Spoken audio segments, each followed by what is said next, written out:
कहते हैं ना, बाप बड़ा ना भैया, सबसे बड़ा रुपया। लेकिन सुनकर बड़ा आश्चर्य हुआ, ये जो दो चेहरे देख रहे हैं, यूएई और सऊदी अरब, दोनों को साथ साथ देखा जाता था, लेकिन अचानक से दोनों में भयंकर झगड़े शुरू हो गए हैं। सऊदी प्रिंस मोहम्मद बिन सलमान ने तो यूएई के राष्ट्रपति को खुली धमकी दे दी है, कतर से भी भयानक प्रतिबंध लगाऊंगा।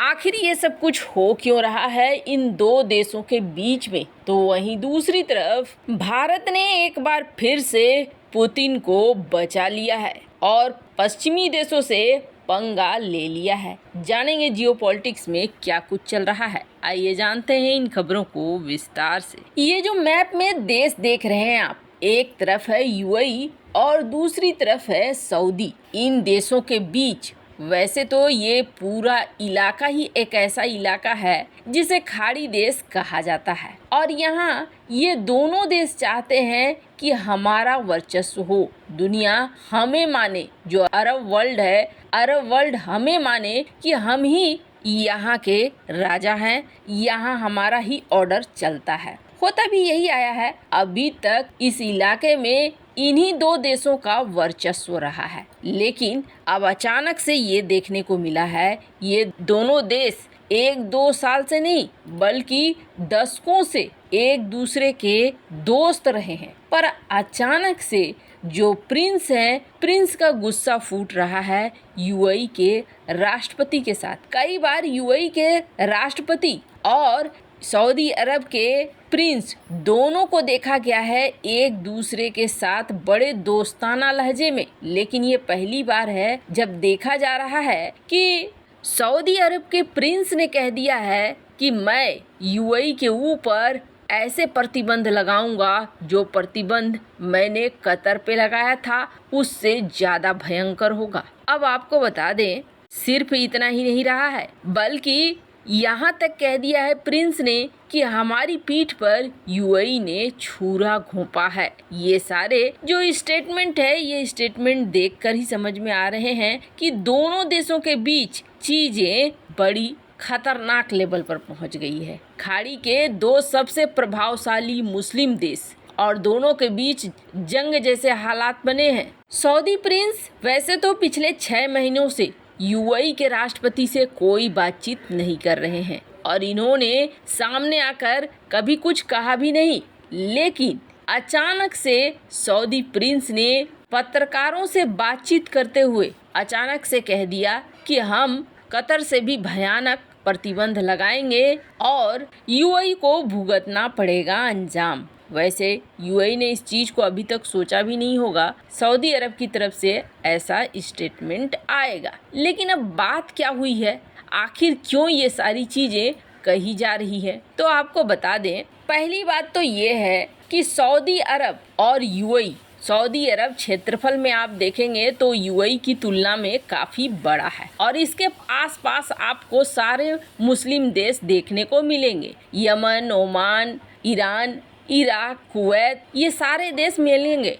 और ये शुरुआती दौर में देखा गया कि यूएई और सऊदी अरब ने एक गठबंधन सा बना लिया और गठबंधन बनाकर ये सूडान के इलाके में, सीरिया के इलाके में कोई भी अगर लड़ाई होती थी तो यहाँ ये दोनों एक दूसरे का साथ दे रहे थे। लेकिन अब देखा जा रहा है कि एक तो अमेरिका, सऊदी अरब, यूएई, इन देशों में जो प्रभाव रखता था वहाँ से अमेरिका निकल गया है और अमेरिका के निकलने के बाद सऊदी अरब और यूएई दोनों ही चाहते हैं कि हम चाइना के साथ दोस्ती बढ़ाएं और चाइना के साथ दोस्ती बढ़ाने के साथ साथ ये देश अब ये चाहते हैं कि हमारे जंग जो इधर उधर चल रहे हैं वो जंग बंद हो जाए, वो जंग हम और न लड़े। अब यूएई और सऊदी अरब में जंग को बंद करने के तरीके को लेकर भी टेंशन है।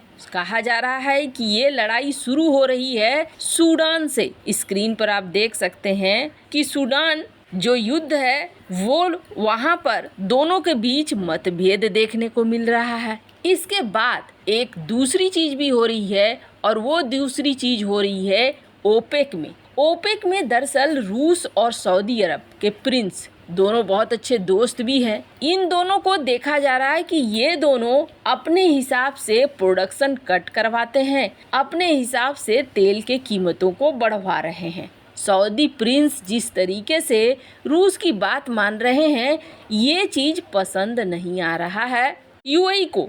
यूएई का कहना ये है कि आप जिस तरीके से करते जा रहे हो वैसे में ओपेक देशों के अंदर फूट पड़ रही है, हमारा संगठन टूट रहा है। अब यही मतभेद बड़े होते हुए दिख रहे हैं। खैर, जहां एक तरफ ये सब कुछ हो रहा है तो वहीं दूसरी तरफ एक बड़ा बवाल फिर से खड़ा हो गया है, क्योंकि रूस के ऊपर एक तरफ भीषण हमला हुआ। इस हमले के बाद रूस ने एक बड़ा निर्णय ले लिया और इस निर्णय के तहत रूस ने कहा कि जो ब्लैक सी के तहत हमने अनाजों का सौदा किया था कि अनाज हम आने देंगे जाने देंगे, वो सौदा अब हम तोड़ रहे हैं, उसे हम ख़त्म कर रहे हैं। जैसे ही अनाज का सौदा ख़त्म हुआ वैसे ही G20 में इसका बवाल मचना शुरू हो गया। ज़्यादातर G20 के मेंबर ने ये कहना शुरू कर दिया कि रूस ने जो ये किया है ये बहुत गलत है, अनाजों का सौदा रद्द नहीं होना चाहिए, दुनिया भर में भूखमरी छा जाएगी। हमने कल ही आपको बताया था कि रूस ने एकदम से कठोर वाला स्टेप उठा लिया है और कठोर वाला स्टेप उठाने के पीछे कारण भी यही है कि उसके ऊपर हमले खतरनाक हो रहे हैं, आखिर उसे भी तो अपनी इज्जत बचानी है।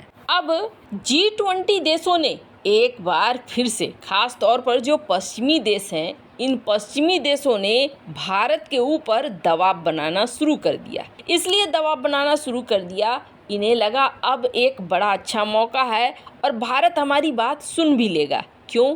क्योंकि अब तो रूस के साथ तेल का खेल खत्म हो गया है, रूस ने डिस्काउंट देना बंद कर दिया है, तो भारत के अंदर रूस के प्रति गुस्सा भी होगा और यहाँ पर हम जीत जाएंगे। लेकिन होता है ना, भारत और रूस की दोस्ती काफ़ी पुरानी है और इस पुरानी दोस्ती में बाहरी राजनीति कूटनीति जो भी हो, लेकिन जहाँ बात आती है एक दूसरे देश की सुरक्षा के बारे में, वहाँ दोनों देशों को देखा जाता है कि दोनों देश एक हो जाते हैं और कोई ऐसी चीज़ नहीं करते हैं जो एक दूसरे को हानि पहुँचाए। और ऐसा ही देखने को मिला। भारत ने एक बार फिर से कहा कि देखो, जॉइंट डिक्लेरेशन हो या न हो, लेकिन हम यहाँ पर यूक्रेन और रूस के मुद्दे को नहीं लाने देंगे। ये जो युद्ध का मुद्दा है ये यहाँ नहीं आएगा, ये एक इकोनॉमिक फोरम है, इकोनॉमिक फोरम ही रहेगा। और दूसरी बात, जेलेंस्की को हम कोई अनुमति नहीं देंगे,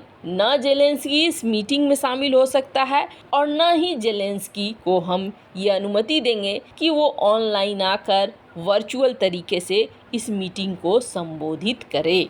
यानी कि रूस को टारगेट करने की उम्मीद पश्चिमी देशों की एक बार फिर से भारत ने फेल कर दी है। वैसे आपको क्या लगता है, ग्रेन डील रोककर रूस ने सही किया या नहीं? कमेंट कर अपनी राय जरूर बताएं। जल्द मिलते हैं अगले वीडियो में नई खबर के साथ।